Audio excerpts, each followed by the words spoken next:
Hello friends, welcome to SSC coaching centre. दोस्तों, आज के वीडियो में गणित के बहुत ही इंपॉर्टेंट क्वेश्चन है, तो पूरा वीडियो जरूर देखिएगा। चलिए स्टार्ट करते हैं। पहला सवाल है, एक नाव धारा की दिशा में 12 किलोमीटर पर घंटे की चाल से चलती है एवं धारा के विरुद्ध उसकी गति 8 किलोमीटर प्रति घंटा है, तो नाव की गति है। नाव की गति पूछ रहा है। देखो, नाव की गति जब वो पूछेगा तो आप कैसे निकालोगे? धारा की दिशा में भी निकाल सकते हो, धारा के विरुद्ध भी निकाल सकते हो। ठीक है, अब धारा की दिशा में हमें तो नाव की गति चाहिए, तो दो तरीके हैं, दोनों निकाल के मैं आपके बता देता हूं। क्या 12 + 8 दोनों को जोड़ लो, धारा की दिशा में और धारा के विरुद्ध दोनों को जोड़ लो। दोनों को जोड़ के 2 से डिवाइड कर दो, तो ये कितना हो जाएगा? 20। 20 को 2 से डिवाइड कर दूंगा, आंसर आ जाएगा 10। तो 10 किलोमीटर प्रति घंटा, ये आंसर है। अगर नाव की गति बराबर 12 - 8 डिवाइडेड बाई 2, तो 12 में से 8 गया 4 डिवाइड बाई 2, यानी कि 2 किलोमीटर प्रति घंटा। तो एक नाव की जो धारा की दिशा में चाल थी, धारा की दिशा में जो चाल थी वो 10 किलोमीटर प्रति घंटा थी, और धारा की जो नाव की गति धारा के विरुद्ध थी वो 2 किलोमीटर प्रति घंटा थी। क्लियर है ना सभी को? दोनों आंसर मैंने यहां पे निकाल के बता दिए, तो आपको ये प्रश्न करने में कोई समस्या नहीं रहेगी। अब देखते हैं अगला सवाल। अगला सवाल जो कि बहुत डिफरेंट है पहले के सवाल से। 1.6 किलोमीटर प्रति घंटे की गति से बढ़ती हुई धारा में प्रवाह के साथ एक नौका की गति 18.4 किलोमीटर प्रति घंटा है, तो धारा के विपरीत उसकी गति कितने किलोमीटर प्रति घंटा है? यह है आपका सवाल। देखिए, नौका की गति हमारे पास कितनी है? नाव की गति 18.4। इसमें से हम क्या करेंगे? 1.6 किलोमीटर प्रति घंटे की गति से बढ़ती हुई धारा को माइनस कर देंगे। जो धारा बढ़ रही है 1.6 की बढ़ रही है, तो इसे हम माइनस कर देंगे।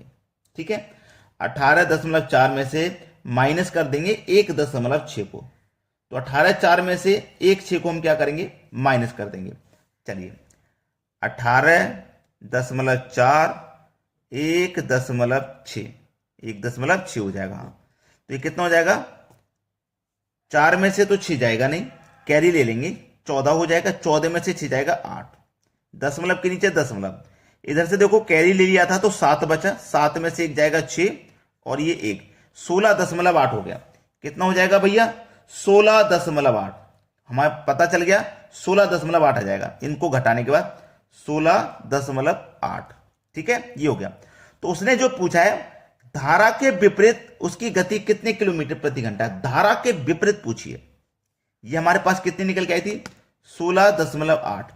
इसमें से हम माइनस कर देंगे इसी को, 1.6 को माइनस कर देंगे, तो कितना हो जाएगा?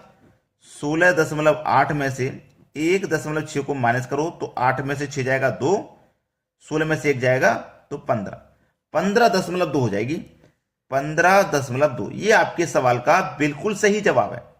बोला क्या गया था आपने? इसमें से नौका की गति है ना, ये नौका गति में से बढ़ती हुई गति को पहले घटा दिया, ये बचा। ठीक है, ये बचा ना। उसने पूछा है कि धारा के विपरीत उसकी गति कितनी किलोमीटर पर घंटा है। धारा के विपरीत, तो जो धारा की गति है ना उसको हम हटा देंगे, तब बताएंगे कितना है। तो पता चल गया भाई इतना है।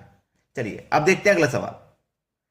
अगला प्रश्न है, ठहरे हुए पानी में किसी नौका की गति 4 किलोमीटर प्रति घंटा है। यदि धारा के विपरीत उसकी गति 2 किलोमीटर प्रति घंटा हो तो धारा की गति कितनी है? देखो, कोई धारा है, ये धारा है ना, ये पानी है, ये कोई पानी है जो कि रुका हुआ है, ठहरा हुआ है। ये जब ठहरा हुआ है ना, जब इसमें नाव चलाते हैं तो ये 4 किलोमीटर प्रति घंटे की रफ्तार से चलती है। ठीक है, ठहरे हुए पानी में चलाया। अब मान के चलो पानी की कुछ बहाव है, पानी का कुछ बहाव बढ़ने लगा, पानी बहने लगा। अब ये पानी बहने लगा इधर, ठीक है, और जो इधर पानी बह रहा है, धारा के विपरीत हमारी गति पूछी गई। इधर धारा बह रही है तो इसके विपरीत इधर हमारी जो गति है वो क्या होगी, ये पूछा है। ठीक है, देखिए आसान प्रश्न है। धारा के विपरीत उसकी गति 2 किलोमीटर है, जबकि बिना धारा की 4 थी, और धारा के विपरीत 2 है ना। जब कोई धारा नहीं बह रही थी तब 4 किलोमीटर थी, अब धारा बह रही है तो 2 किलोमीटर है, तो इस 4 में से 2 को माइनस ना कर दो। ठीक है, 2 किलोमीटर बचेगी ना, सवाल यही खत्म है। सवाल यही खत्म हो जाएगा आसानी से। देखो, जब कोई धारा नहीं बह रही थी तो 4 किलोमीटर थी, अब धारा बह रही है तो 2 किलोमीटर है। तो हमारी ये तो धारा की गति है ना, ये 2 किलोमीटर है, इधर हमारी इधर 4 चलनी चाहिए थी, ये 2 किलोमीटर इसकी गति है जो हमारी 4 किलोमीटर में से 2 किलोमीटर कम कर रही है। ठीक है, ये हमारा सवाल का सही जवाब। चलिए अब देखते हैं अगला प्रश्न। अगला प्रश्न है, रंजन एक पेन ड्राइव 910 रुपए में 30% लाभ पर बेचता है। 30% लाभ का मतलब क्या है, 130 में बेचता है, यही तो मतलब है। इसका मतलब 100% की चीज को हम 30% लाभ पे बेचेंगे तभी तो हमारा 910 रुपए में बिकेगा। लाभ का मतलब क्या है, 100 से जितना ऊपर बेचेंगे उतना लाभ। तो 130 में बेचा जा रहा है जब हमें 30% का फायदा हो रहा है, तो इसका मतलब ये जो वैल्यू है ना ये 130% की है। ठीक है, कितनी, 910। तो 100% की मैं निकाल लूं, 130 से डिवाइड करूं, 100% का मान निकालने के लिए 100 से मल्टीप्लाई करूं। 0 से 0 गया, 13 7 91, 7 का मल्टीप्लाई 100 से कर दो तो 700 ये हो जाएगा। चलिए, बाद में बोला है कि दूसरी को 180 रुपए में 10% की हानि पर बेचता है। हानि का मतलब क्या है, 100 की चीज को 10 की हानि पे बेच रहा है, मतलब 90 में बेचेगा और रुपए में 180 में बेच रहा है। तो 100% का मान निकालने के लिए इसमें 90 से डिवाइड कर देंगे, 100 का मान निकालने के लिए 100 से मल्टीप्लाई, 0 से 0 गया, 9 दूनी का 18 और 2 का मल्टीप्लाई 100 में कर दो 200। अब आप इन्हें को जोड़ोगे ना तो कितना रुपया निकल के आ जाएगा, 900 रुपया। ये क्या है, कॉस्ट प्राइस है, दोनों का 100% का मूल्य 900। अब देखो ये विक्रय मूल्य मैं निकाल लेता हूं। पहले विक्रय मूल्य मेरा 910 रुपए था, दूसरा विक्रय मूल्य मेरा 180 था। जोड़ूंगा मैं इनको, कितना हो जाएगा, 1090, है ना, 1090 हो गया। जबकि मेरी दोनों वस्तुएं 900 रुपए की थी और दोनों वस्तुओं को मैं 1090 में बेच रहा हूं। 900 से 1090 में बेच रहा हूं, तो कितना अधिक में बेच रहा हूं, 900 से 190 का मतलब है 190 रुपए अधिक में बेच रहा हूं, है ना, 190 रुपए में अधिक में बेच रहा हूं। 190 रुपए अधिक में बेच रहा हूं मतलब जो प्रॉफिट है मेरा 190 रुपए का है। तो लाभ निकालो चाहे हानि, हमेशा कॉस्ट प्राइस पर निकलता है, तो कॉस्ट प्राइस मेरा 900 है। ठीक है, और प्रतिशत के लिए 100 से आप मल्टीप्लाई करोगे तो देखिए 2 जीरो से मैं यहां पे सीधे सीधे ये 2 जीरो कटा दूंगा, 9 से कटाऊंगा, 9 दूने का 18, एक बचेगा 10, 9 एक कम 9, एक बचेगा नहीं जाएगा। ठीक है, 10 लग जाएगा, 10 हो जाएगा, 9 एक कम 9, फिर से एक बचेगा, 10 हो जाएगा, फिर से 9 एक कम 9, यानी कि 21.11 ये प्रश्न का बिल्कुल सही जवाब है जो कि हमारे सी ऑप्शन में दिया गया है। अब देखेंगे अगला सवाल।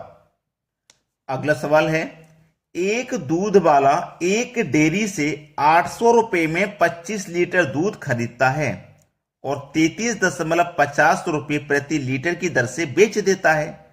लाभ या हानि प्रतिशत क्या है। देखो 800 रुपए में वो 25 लीटर दूध खरीदता है, तो इसका मतलब वो 1 लीटर कितनी रुपए का खरीद रहा है वो पता कर लेते हैं सबसे पहले। ठीक है, तो हम क्या करेंगे, इस 800 में 25 से डिवाइड कर देंगे, 800 में 25 से डिवाइड कर देंगे, 25 त्रिक का 75, 5 बचेगा 50, 25 दूनी 50, यानी कि 32 रुपए का वो 1 लीटर खरीद रहा है और 1 लीटर बेच कितने का रहा है, 33.50, यानी कि 33.5 का।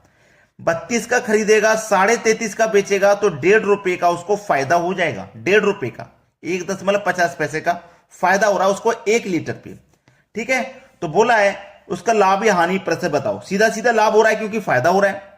चलो 1.50 का हमको फायदा हो रहा है, लाभ निकालो चाहे नुकसान, हमेशा कॉस्ट प्राइस पर निकलता है, तो कॉस्ट प्राइस हमारा कितना है, 32 है, तो मैं यहां पे 32 लिख लूंगा। प्रतिशत के लिए 100 से मल्टीप्लाई। अब दशमलव को हटा लो, ये 0.5 है ना, ये 0 को 1 मिनट खत्म कीजिए, ये 0.5 है, 1.5 का मतलब क्या है, 0.5। अब दशमलव को मैं हटाऊंगा, दशमलव बाद एक संख्या तो 1 जीरो यहां बढ़ जाएगा, 1 जीरो यहां पे बढ़ जाएगा ना, क्लियर, सीधी सी बात है। अब देखो ऊपर 15 है, नीचे 320 है, गुने में 100 है। अब इसको कटाने के लिए मैं यहां पे क्या करूंगा, 0 से 0 कैंसिल कर दूंगा, 15 का मल्टीप्लाई कर दूंगा 10 से, तो ये हो जाएगा 150, नीचे कितना रहेगा 32, 2 से कटा दूंगा, ये 75 बार में, 2 से कट जाएगा 16 बार में, कटा दो, 16 चौके 64, 11 बचेगा नहीं जाएगा, दशमलव 11 बचा था, दशमलव के 1 जीरो बढ़ जाएगा ना, 16 पंजे 80, 16 छक्के 96, 4.6। ये आपके सवाल का बिल्कुल सही जवाब है, ये आपके सवाल का बिल्कुल सही जवाब हो जाएगा। तो आपने अगर लाइक नहीं किया वीडियो को तो लाइक कर दें, और यदि शेयर नहीं किया तो शेयर कर दें, इतना काम जरूर कर दीजिए। ठीक है दोस्तों, धन्यवाद।